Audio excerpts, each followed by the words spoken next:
तो hello guys, जय हिंद, जय भारत, वंदे मातरम। एक बार फिर स्वागत करता हूं आप ही के अपने YouTube channel all India job news 0.2 के ऊपर। तो जैसे आपने टाइटल देख लिया होगा, सर्वनाम।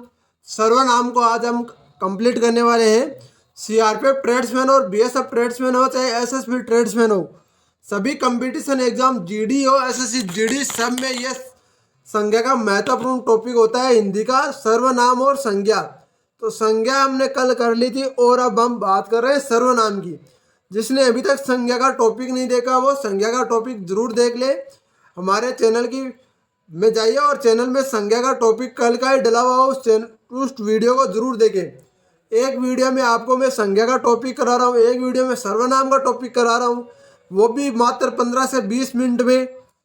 ऐसा नहीं है कि आपका मैं घंटा एक घंटा आपका ले रहा हूँ, नहीं ले रहा हूँ, मात्र 15 से 20 मिनट ले रहा हूँ। तो आप इस चैनल पर पहली बार है और सीआरपीएफ या बीएसएफ सीआईएसएफ किसी भी ट्रेड्समैन की तैयारी करते हैं और एसएससी जीडी की तैयारी करते हैं तो चैनल को सब्सक्राइब कर लो और बेल आइकन के बटन के ज़रूर दबा लो, क्योंकि इस चैनल पर आपको सभी डिफेंस लेवल की पूरी तैयारी कराई जाती है और रेलवे ग्रुप डी के लिए भी महत्वपूर्ण टॉपिक है और एसआई राजस्थान पुलिस के लिए भी ये हिंदी का महत्वपूर्ण टॉपिक है। रेलवे ग्रुप डी की भी तैयारी में अभी इस यूट्यूब चैनल के ऊपर कराने वाला हूँ, तो प्लीज़ चैनल को सब्सक्राइब करें और बेल आइकन के बटन को जरूर दबाएं। तो हम शुरुआत करते हैं सर्वनाम की परिभाषा। सर्वनाम का अर्थ होता है सबका नाम। जो शब्द संज्ञा के नामों के जगह प्रयुक्त होता है उसे सर्वनाम कहते हैं, अर्थात संज्ञा के स्थान पर प्रयुक्त होने वाले शब्द को सर्वनाम कहते हैं। अर्थात भाषा को प्रभावशाली बनाने के लिए जो शब्द संज्ञा के स्थान पर प्रयुक्त किए जाते हैं उसे हम सर्वनाम कहते हैं। कितनी परिभाषा मैंने इसके अंदर डाली है, कितना मेरी मेहनत है, इसके पीछे आप सोच नहीं सकते। कितनी मैं टाइपिंग करता हूँ वो आपको अंदाज़ा लगा लेनी चाहिए। तो आपको मैं बता दूँ, आप ही के लिए सब मेहनत कर रहा हूँ। आप इस चैनल को सब्सक्राइब करें और आगे बढ़ाएं। आगे हम बात करते हैं सर्वनाम के दूसरे शब्दों में सर्वनाम की परिभाषा। सर्वनाम उस विकारी शब्द को कहते हैं जो पूर्व पर संबंध से किसी संज्ञा को में भी बदल दे जाता है। ठीक है, सर्वनाम को संज्ञा के स्थान पर रखा जाता है। वाक्यों में सर्वनाम वह शब्द है जो किसी प्रसन्नाधीन आदमी की जगह पर उपस्थित होता है। सर्वनाम केवल एक नाम नहीं बल्कि सबके नाम के बारे में बताती है। संज्ञा की पुनरावृत्ति को दूर करने के लिए सर्वनाम का प्रयोग किया जाता है। हिंदी में कुल 11 मूल सर्वनाम होते हैं, ये जरूर याद रखना आपको, क्योंकि ऐसे ही क्वेश्चन पूछे जाते हैं। ज़्यादा हाई लेवल का आपको क्वेश्चन पूछे नहीं जाते, केवल बेसिक उठाया जाता है ट्रेड्समैन और एसएससी जीडी में। तो ये आपका है, हिंदी में कुल 11 मूल सर्वनाम है, तो आपको याद रखना है कि 11 मूल सर्वनाम है। ये कौन कौन से? मैं, तू, ये, वह, आप, जो, सो, कौन, क्या, कोई, कुछ, ये है। एक बार फिर बोल देता हूँ, मैं, तू, ये, वह, आप, जो, सो, कौन, कोई, क्या, कोई, कुछ आदि। ठीक है। सर्वनाम के उदाहरण। सीता ने गीता से कहा मैं तुम्हें पुस्तक दूंगी। ठीक है। सीता ने गीता से कहा मैं बाजार जाती हूँ। सोहन एक अच्छा विद्यार्थी है, वह रोज स्कूल जाता है। राम मोहन के साथ उसके घर गया। नोट, ये यहाँ पर मैं, वह और उसके संज्ञा के स्थान पर प्रयुक्त सर्वनाम हुई है। ठीक है, मैं, वह, वो मैं आपको पहले बता चुका हूँ।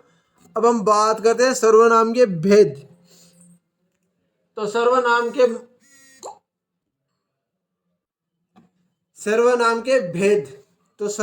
भेद भी मैं इसमें बता दूं। पुरुषवाचक सर्वनाम, निजवाचक सर्वनाम, निश्चयवाचक सर्वनाम, अनिश्चयवाचक सर्वनाम और संबंधवाचक सर्वनाम और पर्सनवाचक सर्वनाम। यह आपके सर्वनाम के मूलतः भेद हैं। तो हम चलते हैं फर्स्ट भेद के ऊपर अपने। हमारा फर्स्ट भेद आ गया है पुरुषवाचक सर्वनाम।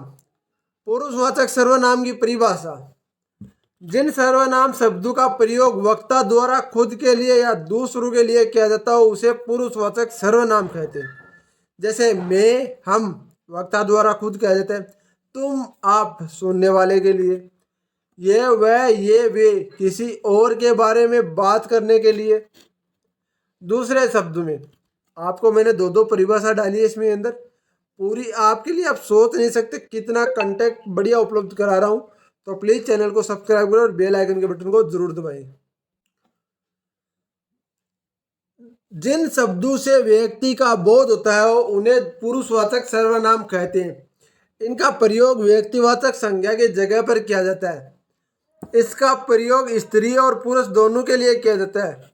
जिस सर्वनाम का प्रयोग सुनने यानी श्रोता, कहना यानी वक्ता और किसी भी और व्यक्ति के लिए होता हो उसे पुरुषवाचक सर्वनाम कहते हैं।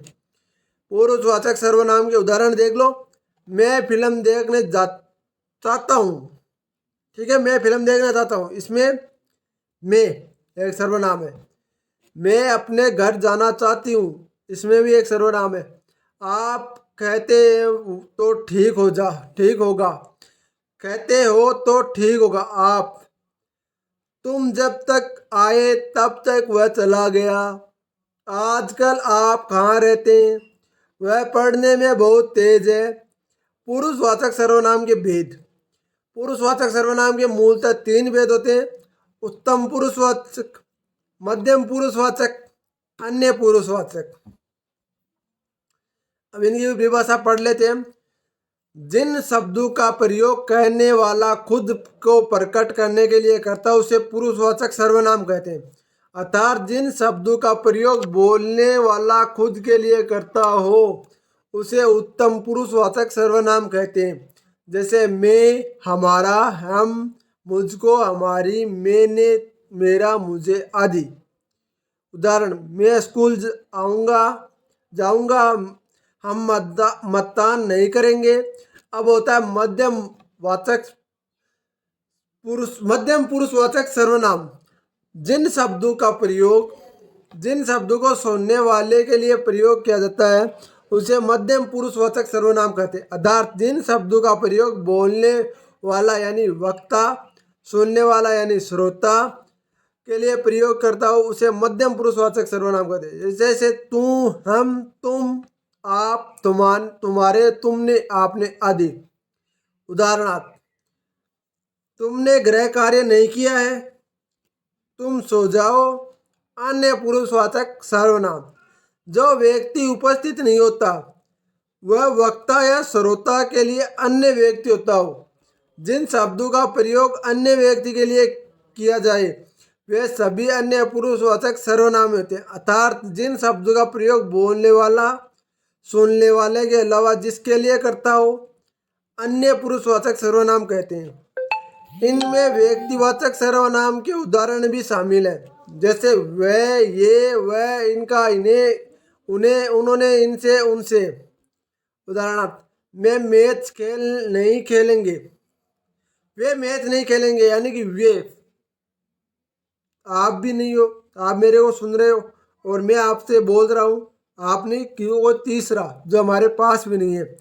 उन्होंने कमर कस ली। आज जैसे आपने कमर कस ली ना सीआरपीएफ ट्रेड्समैन में जाने के लिए, जैसे उन्होंने कमर कस ली तो आप भी कमर कस लो सीआरपीएफ ट्रेड्समैन में जाने के लिए। अब आपका अगला टॉपिक है निजवाचक सर्वनाम। निजवाचक सर्वनाम की परिभाषा। ठीक है, निजवाचक शब्द का अर्थ होता है अपना और वाचन का अर्थ होता है बोध।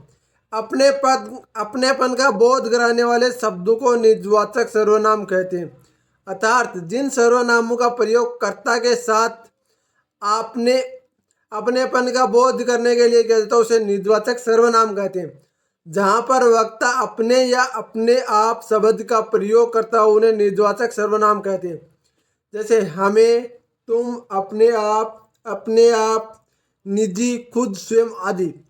आप शब्द का प्रयोग पुरुषवाचक तथा निजवाचक सर्वनाम दोनों में होता है। तो आपको यदि दोनों का ऑप्शन में आ जाएगी, आप शब्द आ जाएगी इनमें सर्वनाम बताओ, तो इनमें दोनों ऑप्शन आ जाए तो आपको पुरुषवाचक सर्वनाम करना है। ये आपके लिए मेन इम्पोर्टेंट है।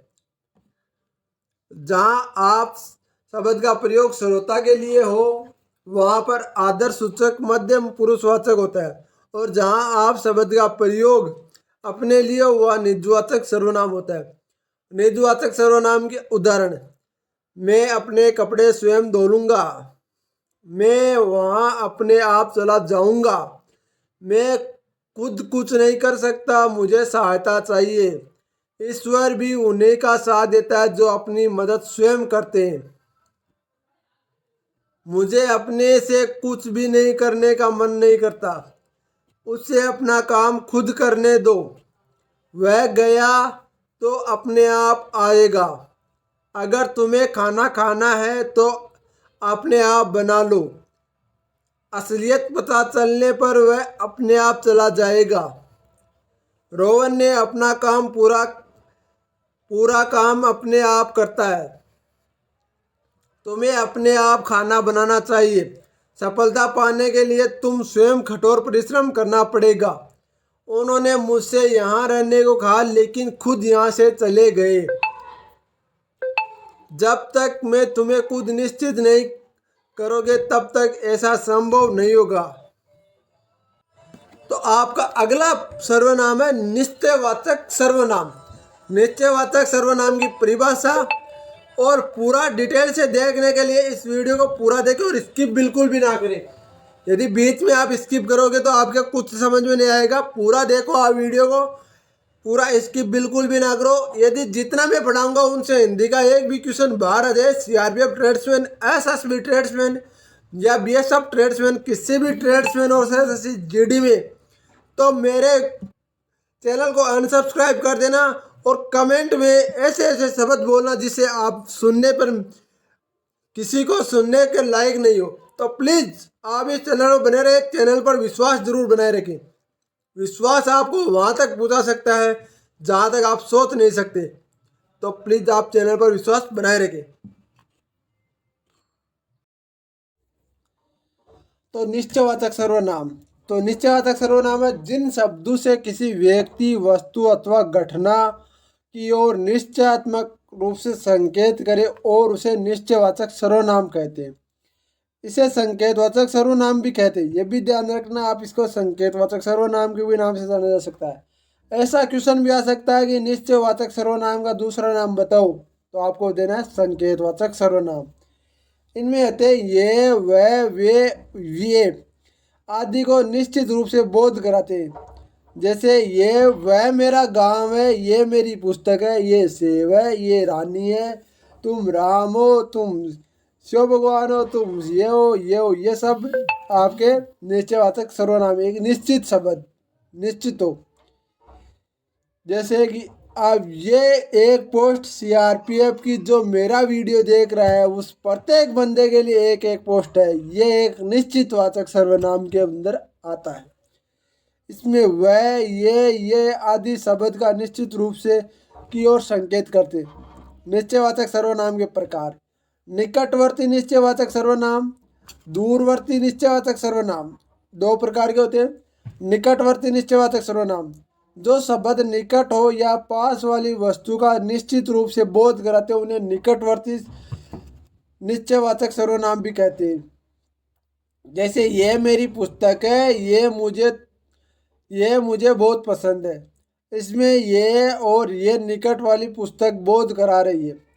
दूरवर्ती निश्चयवाचक सर्वनाम, जो शब्द दूर वाली वस्तुओं की ओर निश्चित रूप से संकेत करते हैं उन्हें दूरवर्ती निश्चयवाचक सर्वनाम कहते हैं। जैसे वह मेरी पेन है और वे सेब है। इनमें वह और वे दूर वाली वस्तु का निश्चित बोध कराते हैं। आपका अगला जो होगा आपका भाग वो होगा आपका अनिश्चयवाचक सर्वनाम। अनिश्चयवाचक सर्वनाम, जिन शब्दों से किसी व्यक्ति, वस्तु आदि का निश्चित रूप से बोध न हो वह अनिश्चयवाचक सर्वनाम कहते हैं। दूसरे शब्दों में, जो सर्वनाम किसी वस्तु या व्यक्ति की ओर संकेत करे कि उनकी स्थिति अनिश्चित और या अस्पष्ट है, उन्हें अनिश्चयवाचक सर्वनाम भी कहते हैं। जैसे कोई कुछ किसी कौन किसने कहीं किन्हीं के जोन तोन जहाँ वहाँ आदि अनिश्चयवाचक सर्वनाम के उदाहरण। मोहन आज कोई तुमसे मिलने आया है। कौन आया ये नहीं पता ना, ये होता है अनिश्चयवाचक। पानी में कुछ गिरा है, क्या गिरा है कुछ नहीं पता, कंकड़ गिरा है कि जानवर गिरा है कुछ नहीं पता। द्वार पर कोई खड़ा है, कौन खड़ा है ये भी नहीं पता। तुम्हारे लिए किसी ने फोन, किसी का फोन है, किसका फोन है यह भी नहीं पता, यह अनिश्चित है। कुछ पत्थर लिखे गए हैं, कुछ देखने हैं, ठीक है ये भी अनिश्चित है। मैं कुछ खाना चाहता हूँ, क्या खाना चाहता है कुछ पता नहीं है। रमेश बाजार से कुछ लाया, क्या लाया कुछ नहीं पता, यह अनिश्चयवाचक सर्वनाम के अंतर्गत है। तो अब के मैं क्या बताऊँ आगे।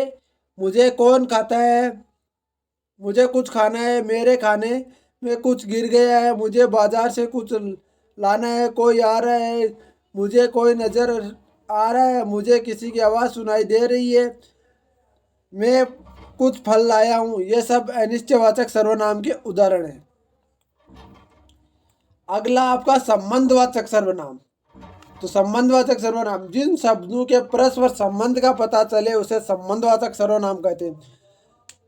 जिन शब्दों के दो पदों के बीच में संबंध का पता चले उन्हें संबंधवाचक सर्वनाम कहते हैं। यहाँ जिन शब्दों से किसी व्यक्ति वस्तु का एहसास तो होता है लेकिन उसका निश्चित रूप से पता नहीं चलता उन्हें अनिश्चयवाचक सर्वनाम कहते हैं। दूसरे शब्दों में जो सर्वनाम वाक्य में प्रयुक्त किसी अन्य सर्वनाम से संबंधित हो उन्हें संबंधवाचक सर्वनाम कहते हैं। जैसे वे, वैसे, जैसा, जोशी, जिसी, जिसने, तैसी, जहाँ वहाँ, जिसकी, उसकी, जितना, उतना आदि संबंधवाचक सर्वनाम के उदाहरण। जैसी करनी वैसी भरनी, जिसकी लाठी उसकी भैंस, जो सोएगा वो खोएगा और जो जागेगा वो पाएगा। जैसा कर्म करोगे वैसा फल मिलेगा। ये वह लड़का है जो घर आया था। जो परिश्रम करते हैं उन्हें सफल जरूर होते हैं। जैसे आप परिश्रम कर रहे हो आप सफल जरूर होगे। यह वही पुस्तक है जो मुझे मिल नहीं रही थी। जो बच्चे मेहनत करते हैं वो फेल हो जाएंगे, नहीं करेंगे वो फेल हो जाएंगे, जो करेंगे वो तो पास ही होंगे। आप जैसे बच्चे तो पास ही होंगे। यदि आप हिंदी इतनी बढ़िया करा रहे हो और आप इसको पूरी कवर कर रहे हो तो आप तो पास होगे 100%। तो आपको कोई फेल नहीं करने वाला। माइका लाल 121 पोस्ट है, पूरी की 121 की 21 post all India job news 0.2 के कैंडिडेट होने चाहिए वहाँ पे। अगला आपका पर्सनवाचक सर्वनाम। पर्सनवाचक सर्वनाम की परिभाषा। जिन सर्वनाम शब्दों को कुछ पर्सन पूछने के लिए प्रयोग किया गया उन्हें पर्सनवाचक सर्वनाम कहते हैं। अर्थात जिन शब्दों का पर्सन का बोध होता है उन्हें पर्सनवाचक सर्वनाम कहते हैं। या जो सर्वनाम शब्द सवाल पूछने के लिए प्रयुक्त होता है उन्हें पर्सनवाचक सर्वनाम कहते हैं। सरल शब्दों में पर्सन करने के लिए जिन सर्वनामों का प्रयोग होता है उन्हें पर्सनवाचक सर्वनाम कहते हैं। जैसे क्या, कौन, किसने, कैसे, किसका, किसको, किस लिए, कहाँ, कौन, ये सब पर्सनवाचक के अंतर्गत आता है। आपको इतना ध्यान रखना है कि लास्ट के अंदर यदि पर्सनवाचक चिन्ह है तो वो पर्सनवाचक सर्वनाम है। आपको मैं शॉर्ट ट्रिक में बता देता हूँ। ये कौन है, टोकरी में क्या रखा है, बाहर कौन खड़ा है, ये गलती भी हो सकता है आपका तो आप थोड़ा ध्यान से करना उसको। तुम क्या खा रहे हो, देखो कौन आया है, तुम बाजार से क्या लाए हो, मेरा बटुआ किसने लिया, तुम कहाँ जा रहे हो, तुम बाजार से क्या लाए हो, ये क्या कर रहा है, तुम रोज़ क्या करते हो, तुम्हारे यहाँ क्या काम है, उस लड़के का क्या नाम है, देखो दरवाजे पर कौन खड़ा है, आपका कल क्या खाया था, आप क्या काम करना से सबसे ज़्यादा पसंद करते हैं। तो ये आपके सर्वनाम का पूरा टॉपिक आज क्लियर हो चुका है। सर्वनाम का जो भी आप मेरी क्लास से जुड़े हो उन स्टूडेंटों को एक बात बता देता हूँ, जितना पढ़ाऊँगा उससे बाहर आपका नॉर्मल से 5% बाहर चला जाएगा, उससे ज़्यादा नहीं जाएगा। 5% बाहर जाने से 95% यदि आप कवर करते हो, 95% में से यदि आप 95 क्वेश्चन आते हैं, 95 क्वेश्चन में से यदि आप 80 क्वेश्चन एक दो करेक्ट सही करके आओगे तो आपको कोई नहीं बाहर कर सकता। आप सीआरपीएफ ट्रेड्समैन में अपनी नौकरी पूरी फिक्स कर चुके हो यदि 80 क्वेश्चन आपके सही है। आपको ये तो होगा कि सर 75 जाएगी मेरिट, भाई 75 जाएगी, मेडिकल के बाद फाइनल मेरिट में 5-5 नंबर बढ़ते हैं, तो आप सोच सकते हो। तो प्लीज़ आप इस वीडियो बने रहें और इस चैनल पर विश्वास बनाए रखें। आपका सिलेक्शन देना मेरी जिम्मेदारी है, आप तो केवल पढ़ने पर ध्यान दें। थैंक यू, धन्यवाद।